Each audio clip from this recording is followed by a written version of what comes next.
সূরা আত-তাওবা। এই সূরার শুরুতে বিসমিল্লাহ পড়া নিষেধ। হে মুসলমানরা, মুশরিকদের সাথে তোমরা যে সন্ধি চুক্তি সম্পাদন করে রেখেছিলে, আল্লাহ তাআলা ও তার রাসূলের পক্ষ থেকে তোমাদের তা থেকে অব্যাহতি রয়েছে। অতএব হে মুশরিকরা, তোমরা আরো 4 মাস পর্যন্ত এ পবিত্র ভূখণ্ডে চলাফেরা করে নাও এবং জেনে রেখো তোমরা কখনো আল্লাহ তাআলার ফয়সালা থেকে পালাতে পারবে না। তবে আল্লাহ তাআলা অবশ্যই কাফেরদের অপমানিত করবেন। আজ মহান হজের এদিনে দুনিয়ার মানুষের প্রতি আল্লাহ তাআলা ও তার রাসূলের ঘোষণা এই যে আল্লাহ তাআলা মুশরিকদের সাথে চুক্তির বাধ্যবাধকতা থেকে মুক্ত এবং মুক্ত তার রাসূলও। হে মুশরিকরা, যদি তোমরা এখনো তওবা করো তাহলে তাই হবে তোমাদের জন্য কল্যাণকর, আর যদি তোমরা মুখ ফিরিয়ে নাও তাহলে জেনে রেখো আল্লাহ তাআলার ফয়সালা থেকে তোমরা কখনো পালাতে পারবে না। হে নবী, এরপরও যারা কুফরি করেছে তাদের তুমি এক কঠোর আযাবের সুসংবাদ দাও। তবে সেসব মুশরিকের কথা আলাদা যাদের সাথে তোমরা চুক্তি করেছ। তারা চুক্তি রক্ষার ব্যাপারে এতটুকু ত্রুটি করেনি, না তারা কখনো তোমাদের বিরুদ্ধে অন্য কাউকে সাহায্য করেছে। তাদের চুক্তি তাদের মেয়াদ শেষ হওয়া পর্যন্ত অবশ্যই তোমরা মেনে চলবে। আসলেই যারা আল্লাহ তাআলাকে ভয় করে তাদের অবশ্যই তিনি ভালোবাসেন। অতঃপর যখন এই নিষিদ্ধ 4 মাস অতিবাহিত হয়ে যাবে, তখন মুশরিকদের যেখানে পাবে সেখানেই তোমরা হত্যা করবে, তাদের বন্দী করবে, তাদের অবরোধ করবে এবং তাদের ধরার জন্য তোমরা প্রতিটি ঘাঁটিতে ওঁত পেতে বসে থাকবে। তবে এর পরেও তারা যদি তওবা করে, দ্বীনের পথে ফিরে আসে এবং নামাজ প্রতিষ্ঠা করে, যাকাত আদায় করে, তাহলে তোমরা তাদের পথ ছেড়ে দাও। অবশ্যই আল্লাহ তাআলা ক্ষমাশীল ও বড় দয়াময়। আর মুশরিকদের মধ্যে থেকে যদি কোনো ব্যক্তি তোমার কাছে আশ্রয় চায়, তবে অবশ্যই তাকে তুমি আশ্রয় দেবে, যাতে করে তোমার আশ্রয় থেকে সে আল্লাহ তাআলার বাণী শুনতে পায়। অতঃপর তাকে তার কোনো নিরাপদ জায়গায় পৌঁছে দেবে। এটা এজন্যই যে এরা আসলেই এমন এক সম্প্রদায়ের লোক যারা কিছুই জানে না। আল্লাহ তাআলা ও তার রাসূলের সাথে মুশরিকদের এই চুক্তি কিভাবে বহাল থাকবে? তবে যাদের সাথে মসজিদুল হারামের পাশে বসে তোমরা চুক্তি সম্পাদন করেছিলে তাদের কথা আলাদা। যতক্ষণ পর্যন্ত তারা নিজেরা এই চুক্তির উপর বহাল থাকবে, ততক্ষণ পর্যন্ত তোমরাও চুক্তির উপর বহাল থেকো। অবশ্যই আল্লাহ তাআলা চুক্তি ও ওয়াদার ব্যাপারে সাবধানী ব্যক্তিদের ভালোবাসেন। কিভাবে তোমরা তাদের বিশ্বাস করবে? এরা যদি কখনো তোমাদের উপর জয়লাভ করে, তাহলে তারা যেমনি আত্মীয়তার বন্ধনের তোয়াক্কা করবে না, তেমনি চুক্তির মর্যাদাও দেবে না। তারা শুধু মুখের কথা দিয়ে তোমাদের খুশি রাখার চেষ্টা করে, কিন্তু তাদের অন্তরগুলো সেসব কথা কিছুতেই মেনে নেয় না। মূলত এদের অধিকাংশ ব্যক্তি হচ্ছে ফাসিক। এরা আল্লাহ তাআলার আয়াতসমূহ সামান্য কিছু বৈষয়িক মূল্যের বিনিময়ে বিক্রি করে দিয়েছে এবং মানুষকে আল্লাহ তাআলার পথ থেকে দূরে রেখেছে। নিশ্চয়ই এটা খুব জঘন্য কাজ যা তারা প্রতিনিয়ত করে যাচ্ছে। কোন ঈমানদার লোকের ব্যাপারে এরা যেমন আত্মীয়তার ধার ধারে না, তেমনি কোন অঙ্গীকারের মর্যাদাও এরা রক্ষা করে না। মূলত এরা হচ্ছে সীমা লঙ্ঘনকারী। এ সত্ত্বেও যদি তারা তওবা করে, নামাজ প্রতিষ্ঠা করে, যাকাত আদায় করে, তাহলে তারা হবে তোমাদেরই দ্বীনী ভাই। আমি সেসব মানুষের কাছে আমার আয়াতসমূহ স্পষ্ট করে বর্ণনা করি যারা সত্য মিথ্যার তারতম্য বুঝতে পারে। তারা যদি তাদের প্রতিশ্রুতি দেওয়ার পরও তাদের সম্পাদিত চুক্তি ভঙ্গ করে এবং ক্রমাগত তোমাদের দ্বীন সম্পর্কে বিদ্রূপ করতে থাকে, তাহলে তোমরা কাফের সর্দারদের বিরুদ্ধে যুদ্ধ ঘোষণা করো, কেননা তাদের জন্য তখন আর কোনো চুক্তি বহাল নেই। এর ফলে আশা করা যায় তারা তাদের মন্দ কাজগুলো থেকে বিরত থাকবে। তোমরা কি এমন একটি দলের বিরুদ্ধে যুদ্ধ করবে না যারা বারবার নিজেদের অঙ্গীকার ভঙ্গ করেছে, যারা আল্লাহ তাআলার রাসূলকে স্বদেশ থেকে বের করার সংকল্প করেছে এবং তারাই তো প্রথম তোমাদের উপর হামলা শুরু করেছে? তোমরা কি সত্যি তাদের ভয় করো? অথচ যদি তোমরা মুমিন হও, তাহলে তোমাদের আল্লাহ তাআলাকে সবচেয়ে বেশি ভয় করা উচিত। তোমরা তাদের সাথে লড়াই করো। আল্লাহ তাআলা আসলে তোমাদের হাত দিয়েই ওদের শাস্তি দেবেন এবং তিনি এভাবেই তাদের অপমানিত করবেন। তাদের উপর বিজয় দিয়ে তিনি তোমাদের সাহায্য করবেন এবং এভাবে তিনি মুমিন সম্প্রদায়ের মনকেও প্রশান্ত করে দেবেন। তিনি এর দ্বারা তাদের দিলের ক্ষোভ বিদূরিত করে দেবেন। তিনি যাকে চাইবেন তার প্রতি ক্ষমা পরবশ হবেন। আল্লাহ তাআলা সব কিছুই জানেন এবং তিনি হচ্ছেন সুবিজ্ঞ কুশলী। তোমরা কি একথা মনে করে নিয়েছো তোমাদের এমনি এমনিই ছেড়ে দেওয়া হবে? অথচ এখনো আল্লাহ তাআলা ভালো করে পরখ করে নেননি যে তোমাদের মাঝে কারা আল্লাহর পথে জিহাদ করেছে আর কারা আল্লাহ তাআলা তার রাসূল ও মুমিনদের ছাড়া অন্য কাউকে বন্ধু হিসেবে গ্রহণ করেছে। বস্তুত তোমরা যা কিছু করো না কেন আল্লাহ তাআলা সে সম্পর্কে সম্যক অবগত রয়েছেন। মুশরিকরা যখন নিজেরাই নিজেদের কুফরির কথা স্বীকার করছে তখন তারা আল্লাহ তাআলার মসজিদ আবাদ করবে, এটা তো হতেই পারে না।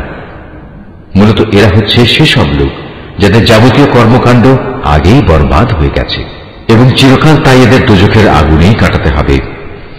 আল্লাহ তাআলার ঘর মসজিদ তো আবাদ করবে তারা যারা আল্লাহ তাআলা ও পরকালের উপর ঈমান আনে, নামাজ প্রতিষ্ঠা করে, যাকাত আদায় করে আর আল্লাহ তাআলা ছাড়া কাউকে তারা ভয় করে না। এদের ব্যাপারেই আশা করা যায় এরা হেদায়েত প্রাপ্ত মানুষের অন্তর্ভুক্ত হবে। তোমরা কি হজের মৌসুমে হাজিদের পানি পান করানো ও কাবা ঘরের খেদমত করাকে সে ব্যক্তির কাজের সমপর্যায়ের মনে করো? যে ব্যক্তি আল্লাহ তাআলার উপর ঈমান এনেছে, পরকালের উপর ঈমান এনেছে এবং আল্লাহ তাআলার রাস্তায় জিহাদ করেছে, এরা কখনো আল্লাহর কাছে সমান মর্যাদার নয়। আল্লাহ তাআলা কখনো জালিমদের সঠিক পথ দেখান না। যারা আল্লাহ তাআলার উপর ঈমান এনেছে তারই সন্তুষ্টির জন্য হিজরত করেছে এবং আল্লাহ তাআলার পথে তাদের জান মাল দিয়ে জিহাদ করেছে, তাদের মর্যাদা আল্লাহ তাআলার কাছে সবার চাইতে বড় এবং এই ধরনের লোকেরাই পরিণামে সফল কাম হবে। তাদের মালিক তাদের জন্য নিজ তরফ থেকে দয়া, সন্তুষ্টি ও এমন এক সুরম্য জান্নাতের সুসংবাদ দিচ্ছেন যেখানে তাদের জন্য চিরস্থায়ী নিয়ামতের সামগ্রীসমূহ সাজানো রয়েছে। সেখানে তারা হবে চিরস্থায়ী। নিশ্চয়ই আল্লাহ তাআলার কাছে মুমিনদের জন্য মহাপুরস্কার সংরক্ষিত রয়েছে। হে ঈমানদার ব্যক্তিরা, যদি তোমাদের পিতা ও ভাই কখনো ঈমানের উপর কুফরিকেই বেশি ভালোবাসে তাহলে তোমরা এমন লোকদের কখনো বন্ধুরূপে গ্রহণ করো না। তোমাদের মধ্যে যারা এ ধরনের লোকদের নিজেদের বন্ধু হিসেবে গ্রহণ করে তারা হচ্ছে সুস্পষ্ট জালেম। হে নবী, বলো, যদি তোমাদের পিতা, তোমাদের ভাই, তোমাদের পরিবার পরিজন ও তোমাদের অর্জিত ধন সম্পদ এবং ব্যবসা বাণিজ্য যা অচল হয়ে যাবে বলে তোমরা ভয় করো, তোমাদের বাড়ি ঘর সমূহ যা তোমরা একান্তভাবে কামনা করো, এগুলো যদি তোমরা আল্লাহ তাআলা, তার রাসূল ও তার পথে জিহাদ করার চাইতে বেশি ভালোবাসো তাহলে তোমরা আল্লাহ তাআলার পক্ষ থেকে তার আযাবের ঘোষণা আসা পর্যন্ত অপেক্ষা করো। জেনে রেখো, আল্লাহ তাআলা কখনো ফাসিক সম্প্রদায়কে হেদায়েত করেন না। আল্লাহ তাআলা তো বহু জায়গায় তোমাদের সাহায্য করেছেন। বিশেষ করে হুনাইনের দিনে যে সাহায্য করেছেন তা স্মরণ করো। সেদিন যখন তোমাদের সংখ্যাধিক্য তোমাদের উৎফুল্ল করে দিয়েছিল অথচ সংখ্যার এই বিপুলতা তোমাদের সেদিন কোনোই কাজে আসেনি। জমিন তার বিশালতা সত্ত্বেও তোমাদের উপর সংকুচিত হয়ে পড়েছিল। অতঃপর তোমরা একসময় ময়দান ছেড়ে পৃষ্ঠ প্রদর্শন করে পালিয়েও গেলে। অতঃপর আল্লাহ তাআলা তার রাসূল ও ময়দানে অটল হয়ে থাকা মুমিনদের উপর তার প্রশান্তি নাজিল করলেন। ময়দানে তিনি এমন এক লস্কর বাহিনী পাঠালেন যাদের সেদিন তোমরা দেখতে পাওনি এবং তাদের দিয়ে তিনি কাফেরদের এক চরম শাস্তি দিলেন যারা আল্লাহকে অস্বীকার করে। এ হচ্ছে তাদের যথাযথ পাওনা।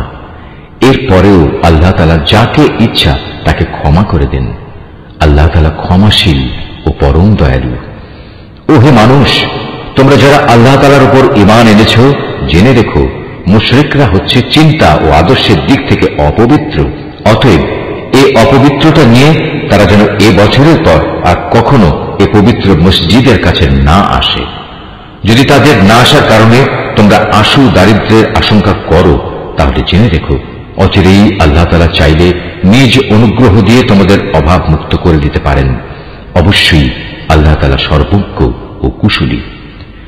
যাদের প্রতি ইতিপূর্বে কিতাব অবতীর্ণ করা হয়েছে তাদের মধ্যে যারা আল্লাহ তাআলার উপর ঈমান আনে না, পরকালের উপর ঈমান আনে না, আল্লাহ তাআলা ও তার রাসূল যা কিছু হারাম করেছেন তা হারাম বলে স্বীকার করে না, সর্বোপরি সত্য দ্বীন ইসলামকে নিজেদের জীবন ব্যবস্থা হিসেবে গ্রহণ করে না, তাদের বিরুদ্ধে তোমরা লড়াই চালিয়ে যাও যে পর্যন্ত না তারা নত হয়ে স্বেচ্ছায় জিজিয়া কর দিতে শুরু করে।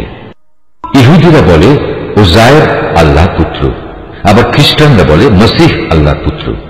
আসলে এ সবই হচ্ছে তাদের মুখের কথা। তাদের আগে যারা আল্লাহ তাআলাকে অস্বীকার করেছে এরা তাদেরই অনুকরণ করছে মাত্র। আল্লাহ তাআলা এদের সবাইকে ধ্বংস করুন। তাকিয়ে দেখো এরা কিভাবে আজ দাঁড়ে দাঁড়ে ঠোকর খাচ্ছে। এই লোকেরা আল্লাহ তাআলাকে বাদ দিয়ে তাদের আলেম ও পীর দরবেশদের মাবুদ বানিয়ে দিয়েছে এবং মরিয়ম পুত্র মসিহকেও কেউ কেউ মাবুদ বানিয়ে রেখেছে। অথচ এদের এক আল্লাহ তাআলা ছাড়া অন্য কারোই বন্দেগী করতে আদেশ দেওয়া হয়নি। তিনি ছাড়া আর কোনো মাবুদ নেই। তারা যাদের আল্লাহর সাথে শরীক করে তিনি এসব কথাবার্তা থেকে অনেক পবিত্র। এই মূর্খ লোকেরা তাদের মুখের এক ফুৎকার দিয়ে আল্লাহর দ্বীনের মশাল নিভিয়ে দিতে চায়, কিন্তু আল্লাহ তাআলা তার আলোর পূর্ণ বিকাশ ছাড়া অন্য কিছুই চান না, যদিও কাফেরদের কাছে এটা খুবই অপ্রীতিকর। তিনি মহান আল্লাহ, যিনি তোমাদের কাছে সুস্পষ্ট হিদায়াত ও সঠিক জীবন বিধান সহকারে তার রাসূলকে পাঠিয়েছেন, যেন সে এই জীবন ব্যবস্থাকে দুনিয়ার সব কয়টি বিধানের উপর বিজয়ী করে দিতে পারে। মুশরিকরা এই বিজয়কে যত দুঃসহই মনে করুক না কেন, হে ঈমানদার লোকেরা, আহলে কিতাবদের বহু পণ্ডিত ও ফকির দরবেশ এমন আছে যারা অন্যায়ভাবে সাধারণ মানুষের সম্পদ ভোগ করে। এরা আল্লাহর বান্দাদের আল্লাহর পথ থেকে ফিরিয়েও রাখে। এদের মাঝে যারাই সোনা রূপা পুঞ্জীভূত করে রাখে এবং কখনো তা আল্লাহর পথে ব্যয় করে না, তুমি তাদের কঠিন পীড়াদায়ক আযাবের সুসংবাদ দাও। এমন একদিন আসবে যেদিন পুঞ্জীভূত সোনা রূপা জাহান্নামের আগুনে উত্তপ্ত করা হবে। অতঃপর তা দিয়ে যারা এগুলো জমা করে রেখেছিল তাদের কপালে, তাদের পার্শ্বে ও তাদের পিঠে চিহ্ন এঁকে দেওয়া হবে এবং তাদের উদ্দেশ্য করে বলা হবে, এ হচ্ছে তোমাদের সে সম্পদ যা তোমরা নিজেদের জন্য জমা করে রেখেছিলে। অতএব যা কিছু সেদিন তোমরা জমা করেছিলে আজ তার স্বাদ গ্রহণ করো। আসমান সমূহ ও পৃথিবী সৃষ্টির দিন থেকেই আল্লাহ তাআলার বিধানে মাসের সংখ্যা লেখা ছিল 12টি। এই 12টির মধ্যে 4টি হচ্ছে যুদ্ধ বিগ্রহের জন্য নিষিদ্ধ মাস। এটা আল্লাহর প্রণীত নির্ভুল ব্যবস্থা। অতএব তার ভিতরে হানাহানি করে তোমরা নিজেদের উপর জুলুম করো না।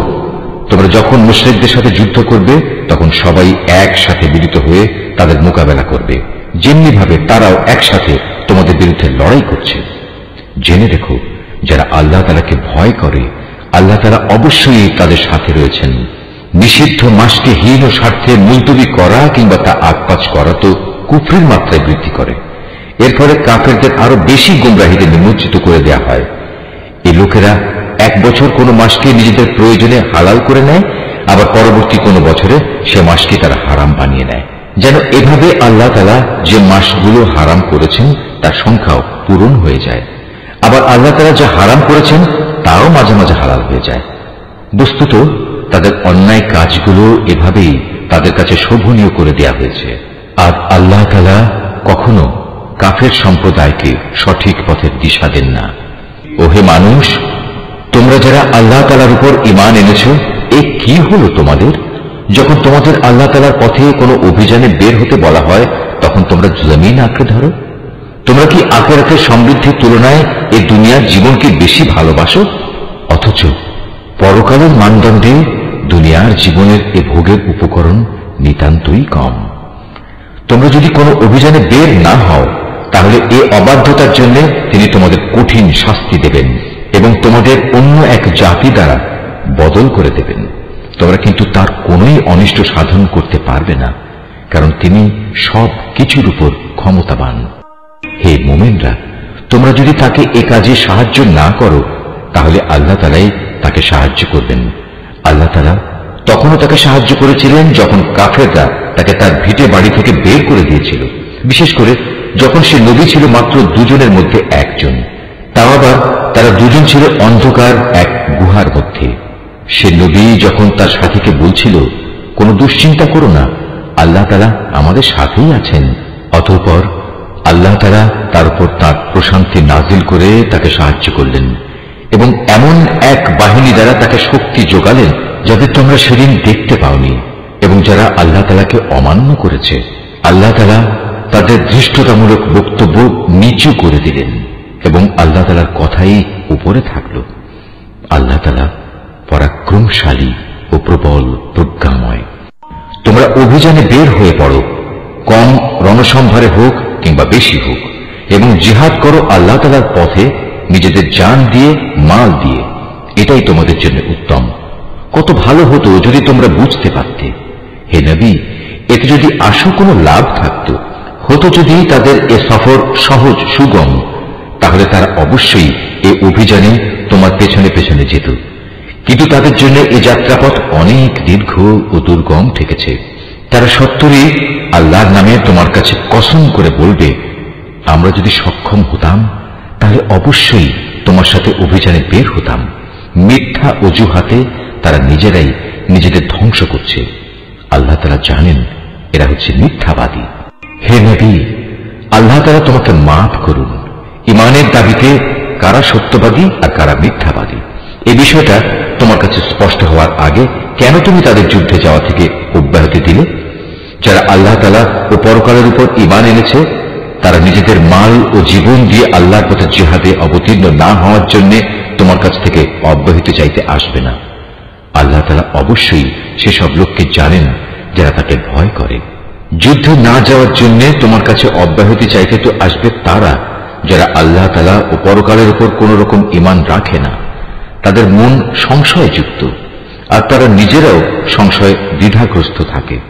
যদি সত্যি এরা তোমার সাথে বের হতে চাইত, তাহলে তারা সেই জন্য কিছু না কিছু প্রস্তুতি তো নিত, কিন্তু এদের যাত্রা করাটা আল্লাহ তাআলার মনোভূত হয়নি, তাই তিনি তাদের এ থেকে বিরত রাখলেন।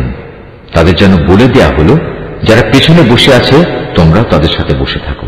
ওরা তোমাদের সাথে বের হলে তোমাদের মাঝে বিভ্রান্তি শুধু বাড়িয়ে দিত এবং তোমাদের সমাজে নানা রকম অশান্তি সৃষ্টির জন্য এদিক সেদিক ছুটাছুটি করত। তাছাড়া তোমাদের মধ্যেও তো তাদের কথা আগ্রহের সাথে শোনার মতো গুপ্তচর কিংবা দুর্বল ইমানের লোক আছে। আল্লাহ তাআলা এসব জালেমদের অবস্থা সম্পর্কে সম্যক অবগত রয়েছেন। এরা এর আগেও তোমাদের মাঝে বিশৃঙ্খলা সৃষ্টি করতে চেয়েছিল এবং তোমার পরিকল্পনাগুলো পাল্টে দেওয়ার চক্রান্ত করেছিল। শেষ পর্যন্ত ন্যায় ও ইনসাফ তাদের কাছে এসে হাজির হল এবং আল্লাহ তাআলার ফয়সালাই চূড়ান্তভাবে বিজয়ী হল, যদিও তারা হচ্ছে এই বিজয় অপছন্দকারী।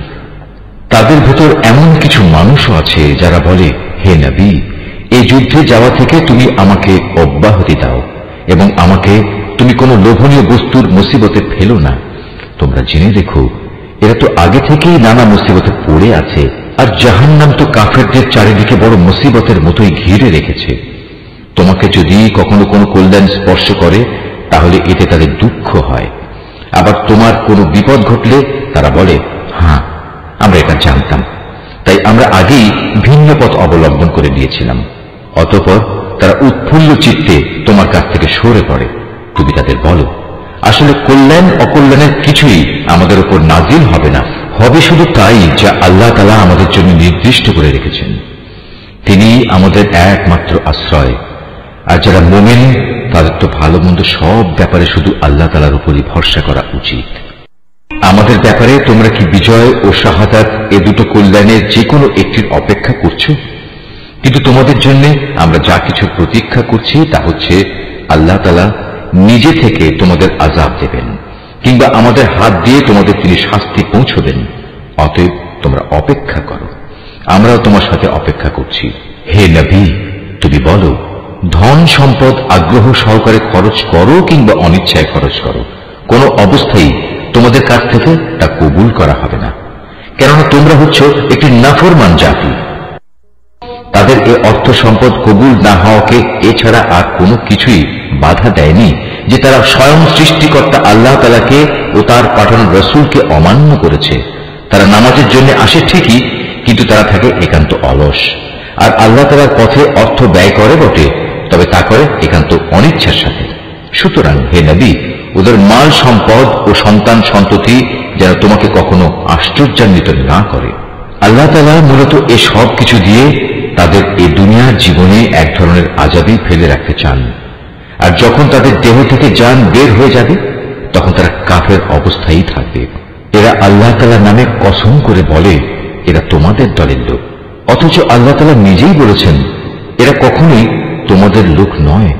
এরা হচ্ছে মূলত একটি ভীত সন্ত্রস্ত জাতি, এত ভীত যে তারা যদি এতটুকু আশ্রয়স্থল কোথাও পেয়ে যায় কিংবা পায়, যদি মাথা লুকোবার মতো কোনো গিরি গুহা অথবা জমিনের ভেতর ঢুকে পালাবার কোনো জায়গা, তাহলে অবশ্যই তারা তোমাদের ভয়ে এসব জায়গার দিকে দ্রুত পালিয়ে হলেও বাঁচার চেষ্টা করত। এদের মাঝে এমনও লোক আছে যারা বিশেষ অনুদানের ভাগ বন্টনের ব্যাপারেও তোমার উপর দোষারোপ করে, কিন্তু সে অংশ যদি তাদের দেয়া হয় তাহলে তারা খুবই সন্তুষ্ট হয়, আবার তাদের যদি তা দেয়া না হয় তাহলে তারা বিক্ষুব্ধ হয়ে ওঠে। যদি তারা এর উপর সন্তুষ্ট হতো যা আল্লাহ তাআলা ও তার রাসূল তাদের দিয়েছেন তাহলে তা কতই না ভালো হতো। সে অবস্থায় তারা বলতো, আল্লাহ তাআলাই আমাদের জন্য যথেষ্ট, অচিরেই আল্লাহ তাআলা তার অনন্ত ভান্ডার থেকে আমাদের অনেক দেবেন এবং তার রাসূলও আমাদের অনেক দান করবেন। আমরা তো আল্লাহ সন্তুষ্টির দিকেই তাকিয়ে আছি। এসব সাদাকা যাকাতের অর্থ হচ্ছে ফকির মিসকিনদের জন্য, এ ব্যবস্থার আওতাধীন কর্মচারীদের জন্য, যাদের অন্তঃকরণ দ্বীনের প্রতি অনুরাগী করা প্রয়োজন তাদের জন্য, কোন ব্যক্তিকে গোলামীর বন্ধন থেকে আজাদ করার জন্য, ঋণগ্রস্ত ব্যক্তির ঋণ মুক্তির জন্য, আল্লাহ তাআলার পথে সংগ্রামী ও মুসাফিরদের জন্য এই সাদকার অর্থ ব্যয় করতে হবে। এটা আল্লাহ তাআলার নির্ধারিত ফরজ। নিঃসন্দেহে আল্লাহ তাআলা সব কিছু জানেন এবং তিনিই হচ্ছেন বিজ্ঞ কুশলী। তাদের মধ্যে এমন কিছু লোক আছে যারা আল্লাহর নবীকে কষ্ট দেয়। তারা বলে, এ ব্যক্তি কান কথা বিশ্বাস করে। হে নবী, তুমি তাদের বলো, তার কান তাই শুনে যা তোমাদের জন্য কল্যাণকর। সে আল্লাহ তাআলাকে বিশ্বাস করে, মুমিনদের উপর বিশ্বাস রাখে। তোমাদের মধ্যে যারা ঈমান আনে সে তাদের জন্যও আল্লাহ তাআলার রহমত। যারা আল্লাহর রাসূলকে কষ্ট দেয় তাদের জন্য কঠোর শাস্তির ব্যবস্থা রয়েছে। এরা তোমাদের খুশি করার জন্য আল্লাহ তাআলার নামে শপথ করে, অথচ এরা যদি সত্যিকার অর্থে মুমিন হতো তাহলে এরা বুঝত খুশি করার জন্য আল্লাহ তাআলা ও তার রাসূলের অধিকার হচ্ছে সবচাইতে বেশি। এই মূর্খ লোকেরা কি একথা জানে না? যদি কোনো ব্যক্তি আল্লাহ তাআলা ও তার রাসূলের বিদ্রোহ করে তবে তার জন্য রয়েছে জাহান্নামের আগুন, সেখানে সে চিরকাল থাকবে, আর তা হচ্ছে তার জন্য চরম লাঞ্ছনা। এই মুনাফিকরা আশঙ্কা করে তোমাদের উপর এমন কোন সূরা নাজিল হয়ে পড়ে কিনা যা তাদের মনের ভেতরে লুকিয়ে থাকা সব কিছু ফাঁস করে দেবে। হে নবী, তুমি এদের বলো, হ্যাঁ, যদ্দূর পারো তোমরা বিদ্রুপ করে নাও। অবশ্যই আল্লাহ তাআলা এমন কিছু নাজিল করবেন যাতে তিনি সব কিছু ফাঁস করে দেবেন যার তোমরা আশঙ্কা করছো। তুমি যদি তাদের কিছু জিজ্ঞেস করো তারা বলবে, না, আমরা তো একটু কথাবার্তা ও হাসি কৌতুক করছিলাম মাত্র। তুমি তাদের বলো, তোমরা কি আল্লাহ তাআলা তার আয়াত সমূহ ও তার রাসূলকে বিদ্রুপ করছিলে? হে কাফেররা, তোমরা দোষ ছড়ানোর চেষ্টা করো না। একবার ঈমান আনার পর তোমরাই পুনরায় কাফের হয়ে গিয়েছিলে। আমি যদি তোমাদের এক দলকে তাদের ঈমানের কারণে ক্ষমা করে দিতে পারি তাহলে আরেক দলকে পুনরায় কুফরিতে ফিরে যাবার জন্য ভয়াবহ শাস্তিও দিতে পারি, কারণ এ শেষের দলের লোকেরা ছিল জঘন্য অপরাধী। মুনাফিক পুরুষ ও মুনাফিক নারী এরা স্বভাব চরিত্রে একে অপরের মতোই। তারা উভয়ই মানুষদের অসৎ কাজের আদেশ দেয় ও সৎ কাজ থেকে বিরত রাখে এবং আল্লাহ তাআলার পথে খরচ করা থেকে উভয়ই নিজেদের হাত বন্ধ করে রাখে। তারা যেমনি এই দুনিয়ায় আল্লাহ তাআলাকে ভুলে গেছে, আল্লাহ তাআলাও তেমনি আখিরাতে তাদের ভুলে যাবেন। অবশ্য মুনাফিকরা সবাই পাপিষ্ঠ। আল্লাহ তাআলা এই মুনাফিক পুরুষ ও মুনাফিক নারী এবং কাফেরদের জাহান্নামের ভয়াবহ আগুনের প্রতিশ্রুতি দিয়েছেন, যেখানে তারা চিরকাল ধরে জ্বলতে থাকবে। জাহান্নামের এই আগুন হবে তাদের জন্য যথেষ্ট। তাদের উপর আল্লাহ তাআলার গজব নাজিল হোক। ওদের জন্য রয়েছে এক চিরস্থায়ী আযাব। তোমরা ঠিক তাদেরই মতো যারা তোমাদের আগে এখানে প্রতিষ্ঠিত ছিল। তারা শক্তিতে ছিল তোমাদের চাইতে প্রবল, ধন সম্পদ, সন্তান সন্ততি তাদের তোমাদের চাইতে ছিল বেশি। দুনিয়ার যে ভোগ বিলাস তাদের ভাগে ছিল তা তারা ভোগ করে গেছে। অতঃপর তোমাদের ভাগে যা আছে তোমরাও তা ভোগ করে একদিন চলে যাবে। যেমনি করে তোমাদের আগের লোকেরা তাদের যে পরিমাণ ভোগ করা ছিল তা শেষ করে চলে গেছে। তারা যেমন অনর্থক কাজকর্মে ডুবে থাকত, তোমরাও তেমনি অর্থহীন কথাবার্তায় ডুবে আছো। এরা হচ্ছে সেসব লোক দুনিয়া আখিরাতে যাদের কর্মফল বিনষ্ট হয়ে গেছে, আর সত্যিকার অর্থে এরাই হচ্ছে নিদারুণভাবে ক্ষতিগ্রস্ত। এদের কাছে কি আগের লোকদের খবর পৌঁছেনি? নূহের জাতির, আদ জাতির, সামুদ জাতির কীর্তিকলা, ইব্রাহিম, মাদিয়ানবাসী নবী ও সে বিধ্বংস জনবসতির কথা কি এদের কাছে কেউ বলেনি? এই সব কয়টি জাতির মানুষের কাছে তাদের রসুলরা আল্লাহ তাআলার পক্ষ থেকে সুস্পষ্ট আয়াত নিয়ে এসেছিল। নবী না পাঠিয়ে কাউকে আযাব দেবেন এমন অবিচার তো আল্লাহ তাআলা তাদের উপর কখনো করতে পারেন না। বস্তুত তারা নিজেরাই নিজেদের উপর জুলুম করেছে। অপরদিকে মোমেন পুরুষ ও মোমেন নারীরা হচ্ছে একে অপরের বন্ধু। এরা অন্য মানুষকে ন্যায় কাজের আদেশ দেয়, অন্যায় কাজ থেকে বিরত রাখে।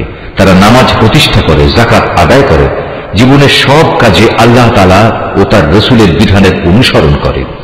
এরাই হচ্ছে সেসব মানুষ যাদের উপর আল্লাহ তাআলা অচিরেই তার রহমত নাজিল করবেন। অবশ্যই আল্লাহ তাআলা পরাক্রমশালী, কুশলী।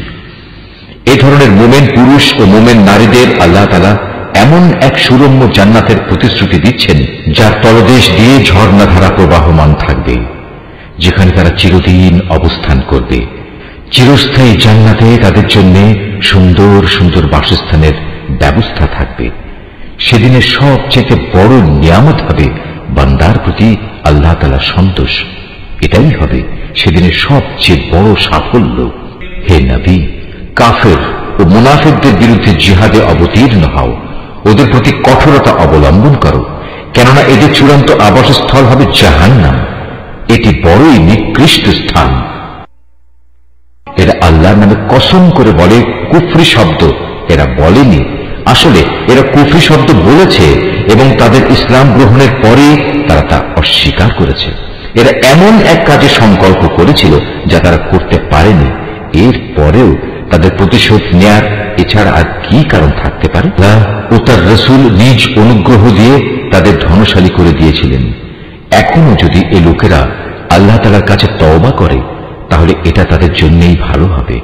আর যদি তারা সত্য থেকে মুখ ফিরিয়ে নেয় তাহলে আল্লাহ তাআলা দুনিয়া আখিরাত উভয় স্থানেই তাদের কঠিন আযাব দেবেন এবং উপরন্তু এ জমিনে তারা কখনো কোনো বন্ধু কিংবা সাহায্যকারী পাবে না। ওদের মধ্যে এমন কিছু লোক আছে যারা আল্লাহর সাথে ওয়াদা করেছিল, যদি আল্লাহ তাআলা নিজ অনুগ্রহে আমাদের সম্পদ দান করেন তাহলে আমরা অবশ্যই তার একাংশ আল্লাহর পথে দান করব এবং সত্যি আমরা নেক লোকদের অন্তর্ভুক্ত হয়ে যাব।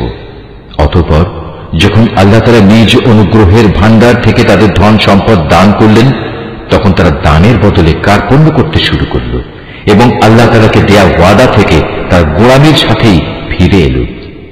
অতঃপর আল্লাহ তাআলা তাদের অন্তরে মুনাফিকি বদ্ধমূল করে দিলেন সেদিন পর্যন্ত যেদিন তারা আল্লাহ তাআলার সাথে সাক্ষাৎ করবে।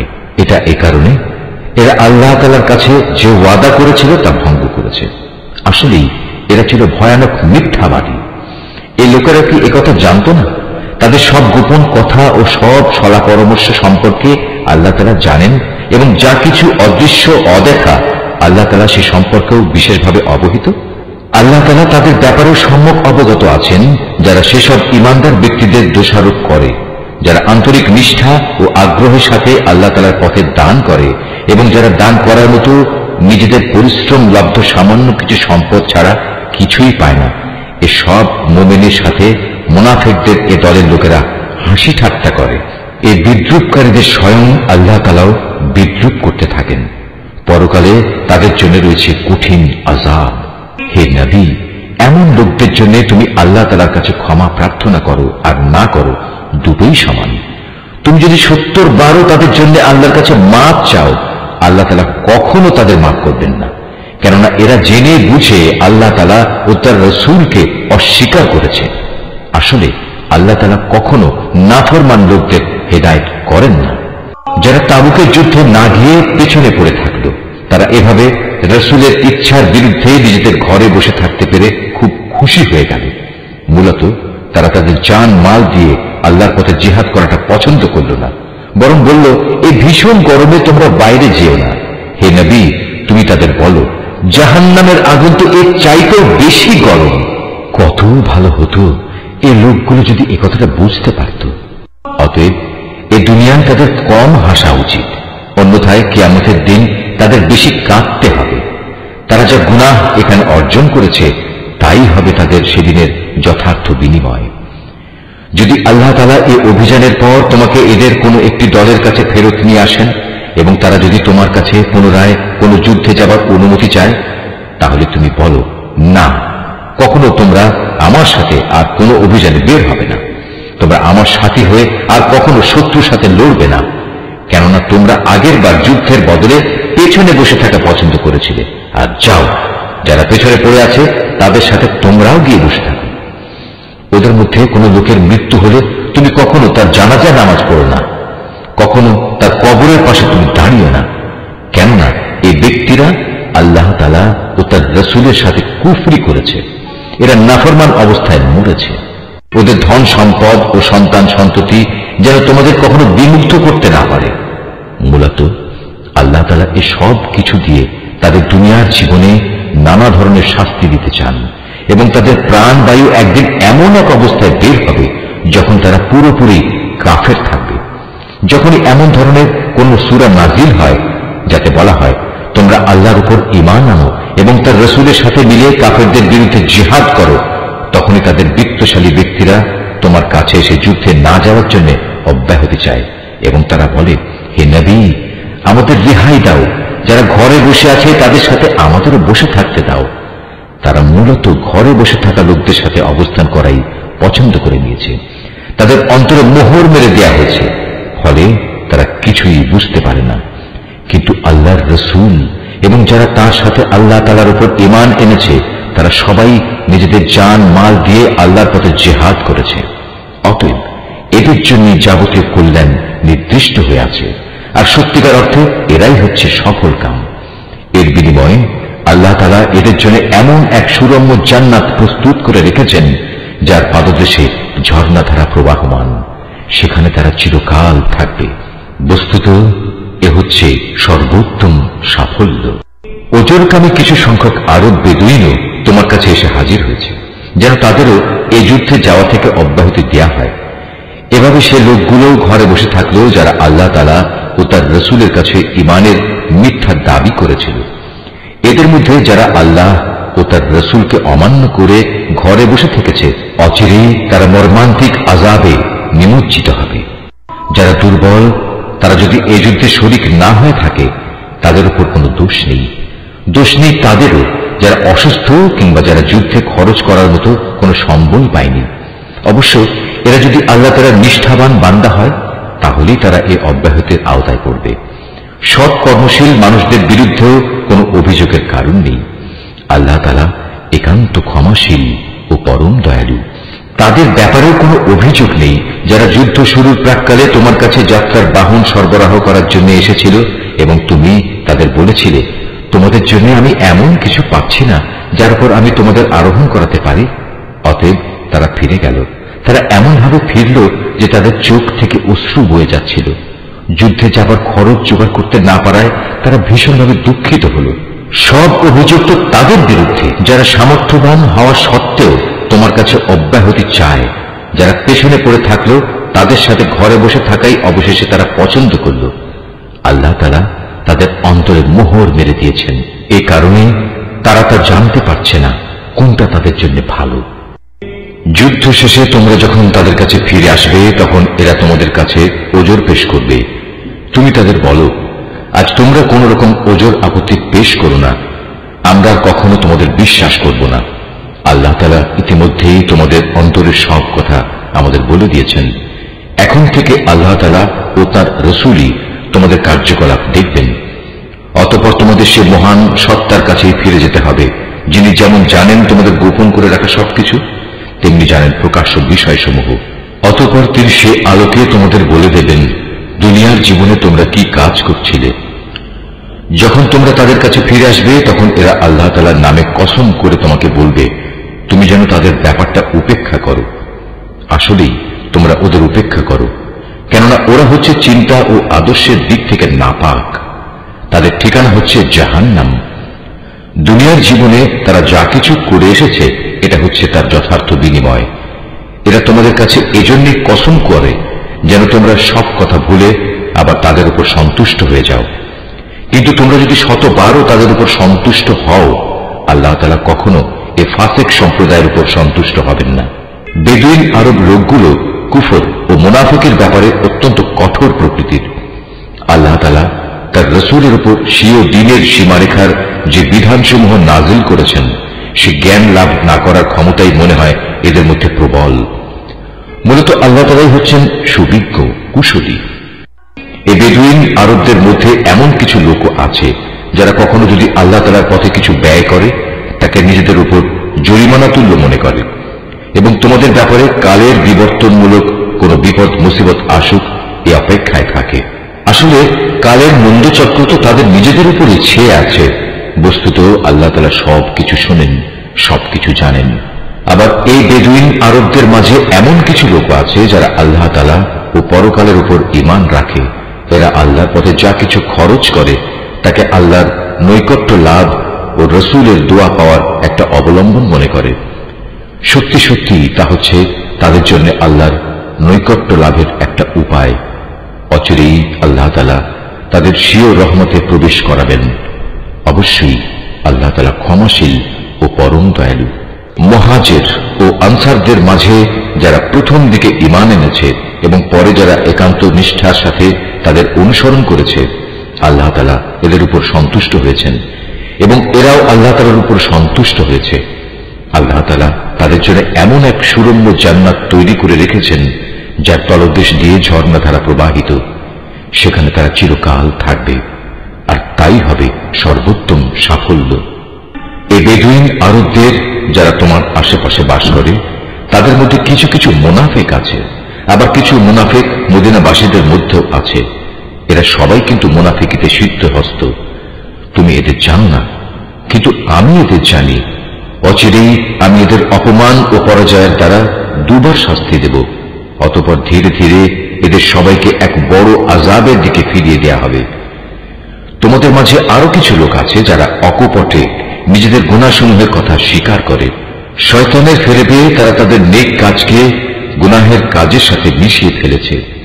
আশা করা যায় আল্লাহ তাআলা তাদের উপর ক্ষমা পরবশ হবেন। অবশ্যই আল্লাহ তাআলা ক্ষমাশীল ও পরম দয়ালু। তুমি তাদের ধন সম্পদ থেকে যাকাত ও সাদকা গ্রহণ করো। সাদকা তাদের পাক সাফ করে দেবে, তা দিয়ে তাদের পরিশোধিত করে দেবে।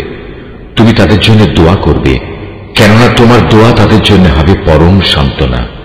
আল্লাহ তাআলা সব কিছু শোনেন এবং সবকিছু জানেন। তারা কি এ কথাটা জানে না আল্লাহ তাআলা তার বান্দাদের তওবা কবুল করেন এবং তিনি যাকাত ও সাদকা গ্রহণ করেন? নিশ্চয়ই আল্লাহ তাআলা হচ্ছেন তওবা গ্রহণকারী ও পরম দয়ালু। হে নবী, এদের তুমি বলো তোমরা ভালো কাজ করো। আল্লাহ তাআলা, তার রাসূল ও মুমিনরা তোমাদের ভবিষ্যৎ কর্মকাণ্ড পর্যবেক্ষণ করবেন। অতঃপর মৃত্যুর পর তোমাদের সবাইকে এমন এক সত্তার দিকে ফিরিয়ে দেয়া হবে যিনি দেখা অদেখা সবকিছু সম্পর্কেই সম্যক অবগত। সেদিন তিনি তোমাদের বলে দেবেন তোমরা দুনিয়ার জীবনে কোন ধরনের কাজ করছিলে। তোমাদের মাঝে আরো একটি দল রয়েছে যাদের ব্যাপারে এখনো আল্লাহ তাআলার সিদ্ধান্তের আশা করা হচ্ছে। আল্লাহ তাআলা তাদের হয় শাস্তি দেবেন, না হয় তিনি তাদের তওবা কবুল করবেন। বস্তুত আল্লাহ তাআলা হচ্ছেন সুবিজ্ঞ, কুশলী। মুনাফিকদের মধ্যে এমন লোকও আছে যারা তোমাদের ক্ষতি সাধন করার জন্য একটি মসজিদ বানিয়েছে। এর একমাত্র উদ্দেশ্য হচ্ছে আল্লাহ তাআলার বিরোধিতা করা, মুসলমানদের মধ্যে অনৈক্য সৃষ্টি করা। সর্বোপরি আগে যেসব লোক আল্লাহ তাআলা ও তার নবীর বিরুদ্ধে যুদ্ধ করেছে তাদের জন্য গোপন ঘাঁটি সরবরাহ করা। এরা তোমাদের কাছে শক্ত কসম খেয়ে বলবে আমরা সৎ উদ্দেশ্য ছাড়া অন্য কোনো কারণেই এটা করিনি। আল্লাহ তাআলা নিজে সাক্ষ্য দিচ্ছেন এরা হচ্ছে মিথ্যাবাদী। তুমি ইবাদতের উদ্দেশ্যে কখনো সেখানে দাঁড়াবে না। তোমার তো দাঁড়ানো উচিত সেখানে যে মসজিদ প্রথম দিন থেকেই আল্লাহর ভয়ের উপর প্রতিষ্ঠিত হয়েছে।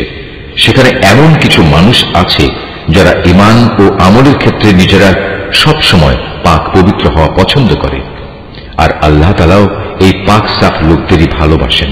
যে ব্যক্তি তার ঘরের ভিত্তি স্থাপন করেছে আল্লাহর ভয় ও আল্লাহর সন্তুষ্টির উপর, সে ব্যক্তি উত্তম, না যে ব্যক্তি তার ঘরের ভিত্তি দাঁড় করিয়েছে পতনোন্মুখ একটি গর্তের কিনারায় এবং যা তাকে সহ অচিরেই জাহান্নামের অতল আগুনের খাদে গিয়ে পড়বে। আল্লাহ তাআলা কখনো জালেম সম্প্রদায়কে হেদায়েত দেন না। ওরা যা বানিয়েছে তা হামেশাই তাদের অন্তরে একটি সন্দেহের বীজ হয়ে আটকে থাকবে, যে পর্যন্ত না ওদের অন্তরসমূহ ছিন্ন বিচ্ছিন্ন হয়ে যাবে ততদিন পর্যন্ত তা অব্যাহত থাকবে। আল্লাহ তাআলা সর্বজ্ঞ ও প্রবল প্রজ্ঞাময়। অবশ্যই আল্লাহ তাআলা মুমিনদের কাছ থেকে জান্নাতের বিনিময়ে তাদের জান ও তাদের মাল খরিদ করে নিয়েছেন। এরা আল্লাহর পথে জিহাদ করে, অতঃপর এই জিহাদে কখনো কাফেরদের তারা হত্যা করে, কখনো আবার শত্রু হাতে তারা নিজেরা নিহত হয়। মুমিনদের সাথে এই খাঁটি ওয়াদা এর আগে তাওরাত এবং ইনজিলেও করা হয়েছিল, আর এখন তা এ কোরআনে করা হচ্ছে। এই ওয়াদা পালন করা আল্লাহ তাআলার নিজস্ব দায়িত্ব, আর আল্লাহর চাইতে কে বেশি ওয়াদা পূরণ করতে পারে? অতএব হে মুমিনরা, তোমরা তার সাথে যে কেনা বেচার কাজটি সম্পন্ন করলে তাতে আনন্দ প্রকাশ করো, এবং এটি হচ্ছে এক মহা সাফল্য। যারা আল্লাহর দরবারে তওবা করে, নিষ্ঠার সাথে তার ইবাদত করে, তার প্রশংসা করে, তার জন্য রোজা রাখে, তার জন্য রুকু সিজদা করে, যারা অন্যদের ভালো কাজের আদেশ দেয় এবং মন্দ কাজ থেকে বিরত রাখে, সর্বোপরি যারা জীবনের সকল পর্যায়ে আল্লাহ তাআলার নির্ধারিত হালাল হারামের সীমা রক্ষা করে চলে, হে নবী, তুমি এ ধরনের সব মুমিনদের জান্নাতের সুসংবাদ দাও। নবী ও তার ঈমানদার সাথীদের জন্য এটা মানায় না যে তারা মুশরিকদের জন্য কখনো মাগফিরাতের দোয়া করবে, এমনকি যদি তারা তাদের ঘনিষ্ঠ আত্মীয় হয়, যখন এটি পরিষ্কার হয়ে গেছে যে তারা আসলেই জাহান্নামের অধিবাসী। ইব্রাহিমের স্বীয় পিতার জন্য মাগফিরাতের ব্যাপারটি একটি ওয়াদা প্রতিপালন ছাড়া আর কিছুই ছিল না, যা সে তার পিতার কাছে আগেই করে রেখেছিল। এই ব্যতিক্রমটা ছিল শুধু তার একার জন্যে, কিন্তু যখন একথা তার সামনে পরিষ্কার হয়ে গেল যে সে অবশ্যই আল্লাহর দুশমন, তখন সে তার সাথে সম্পর্ক ছিন্ন করে ফেলল। অবশ্যই ইব্রাহিম ছিল একজন কোমল হৃদয় ও সহানুভূতিশীল মানুষ। আল্লাহ তাআলা এমন নন যে কোনো জাতিকে একবার হেদায়েত দানের পর তাদের পুনরায় গোমরাহ করে দেবেন, যতক্ষণ না তাদের সুস্পষ্টভাবে এ কথাটা জানিয়ে দেয়া হয় যে গোমরাহি থেকে বাঁচার জন্য কোন জিনিস থেকে সাবধান থাকতে হবে। অবশ্যই আল্লাহ তাআলা সব বিষয়ে জ্ঞান রাখেন। আকাশমণ্ডলী ও পৃথিবীর সার্বভৌম ক্ষমতা একমাত্র আল্লাহ তাআলার হাতেই। তিনি জীবন দেন, তিনি মৃত্যু ঘটান। আল্লাহ তাআলা ছাড়া তোমাদের কোনো অভিভাবক নেই, নেই কোনো সাহায্যকারীও। অবশ্যই আল্লাহ তাআলা তার নবীর উপর অনুগ্রহ করেছেন মুহাজিরদের উপর, আনসারদের উপর, যারা একান্ত কঠিন সময়ে তার অনুগমন করেছিল, তাদের সবার উপর।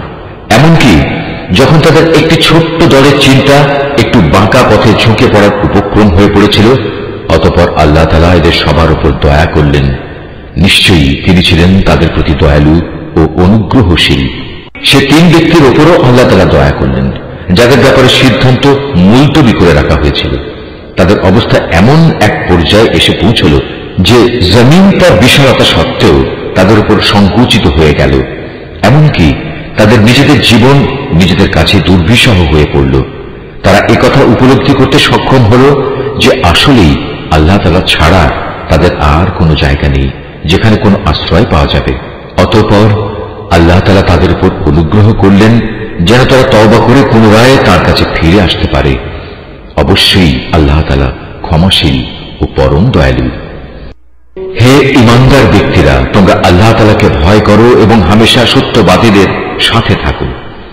মদিনার মূল অধিবাসী ও তাদের আশেপাশের বেদুইন আরবদের জন্য এটা সঙ্গত ছিল না যে তারা রাসূলের সহগামী না হয়ে পেছনে থেকে যাবে এবং তার জীবন থেকে নিজেদের জীবনকে বেশি প্রিয় মনে করবে। আসলে এটা এজন্যে আল্লাহ তাআলার পথে তারা যে তৃষ্ণা, ক্লান্তি ও ক্ষুধায় কষ্ট পাবে তা তাদের নেক আমলের মধ্যেই শামিল হবে। তাছাড়া এমন কোন স্থানে তারা যাবে যেখানে যাওয়ায় কাফেরদের তাদের উপর ক্রোধ আসবে এবং শত্রুদের কাছ থেকেও মোকাবেলার সময় তারা কিছু সম্পদ লাভ করবে। মূলত এর প্রতিটি কাজের বদলে তাদের জন্য নেক আমল লেখা হবে। নিশ্চয়ই আল্লাহ তাআলা নেক লোকদের কাজের প্রতিফল বিনষ্ট করবেন না। এভাবেই তারা আল্লাহর পথে যা খরচ করে তা পরিমাণে কম হোক কিংবা বেশি, তা বিনষ্ট হয় না। এবং যদি তারা আল্লাহর উদ্দেশ্যে কোনো প্রান্তর অতিক্রম করে চলে, তাও তাদের জন্য লিপিবদ্ধ হবে, যাতে করে তারা দুনিয়ায় যা কিছু করে এসেছে আখিরাতে আল্লাহ তাআলা তার চেয়ে উত্তম পুরস্কার তাদের দিতে পারেন।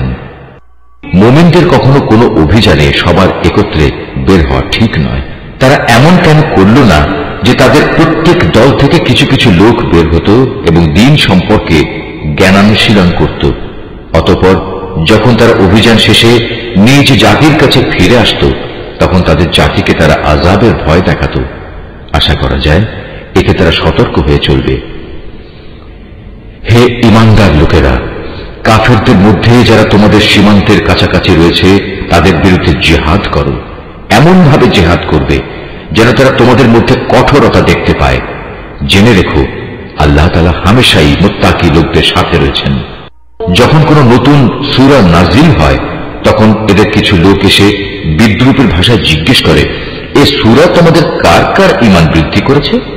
তোমরা বলো, হ্যাঁ, যারা সত্যি আল্লাহর উপর ঈমান এনেছে এ সূরা অবশ্যই তাদের ঈমান বৃদ্ধি করেছে এবং এর ফলে তারা আনন্দিতও হয়েছে। আর যাদের অন্তরে ব্যাধি রয়েছে, এ সূরা তাদের মধ্যে আগের জমে থাকা নাপাকির সাথে আরো কিছু নতুন নাপাকি যুক্ত করে তা বাড়িয়ে দিয়েছে এবং তারা এ নাপাক ও কাফের অবস্থায় মারা যাবে। তারা কি দেখতে পায় না প্রতি বছর তাদের কিভাবে বিভিন্ন পরীক্ষায় ফেলে একবার কিংবা দুবার বিপর্যস্ত করা হচ্ছে? এর পরেও তারা তওবা করে না এবং বিপর্যয় থেকে তারা কোনো শিক্ষাও গ্রহণ করে না। আর যখনই কোনো নতুন সূরা নাজিল হয়, তখন তারা পরস্পর চোখ চাওয়াচাওয়ি করে এবং ইশারায় একে অপরকে জিজ্ঞাসা করে, কেউ কি তোমাদের দেখতে পাচ্ছে? অতঃপর তারা হেদায়েত থেকে ফিরে যায়। আর আল্লাহ তাআলা তাদের অন্তরকে এভাবেই সত্য থেকে ফিরিয়ে দিয়েছেন, কেননা এরা হচ্ছে এমন সম্প্রদায়ের লোক যারা কিছু অনুধাবন করে না। হে মানুষ, তোমাদের কাছে তোমাদেরই মধ্যে থেকে এক রাসূল এসেছে। তোমাদের কোন রকম কষ্ট ভোগ তার কাছে দুঃসহ। সে তোমাদের একান্ত কল্যাণকামী। ঈমানদারদের প্রতি সে হচ্ছে স্নেহপরায়ণ ও পরম দয়ালু। এরপরেও যদি এরা এমন কল্যাণকামী একজন রাসূলের কাছ থেকে মুখ ফিরিয়ে নেয়, তাহলে তুমি তাদের খোলাখুলি বলে দাও, আল্লাহ তাআলাই আমার জন্য যথেষ্ট। তিনি ছাড়া আর কোনো মাবুদ নেই। সমস্যায় সংকটে আমি তার উপরে ভরসা করি এবং তিনি হচ্ছেন মহান আরশের একচ্ছত্র অধিপতি।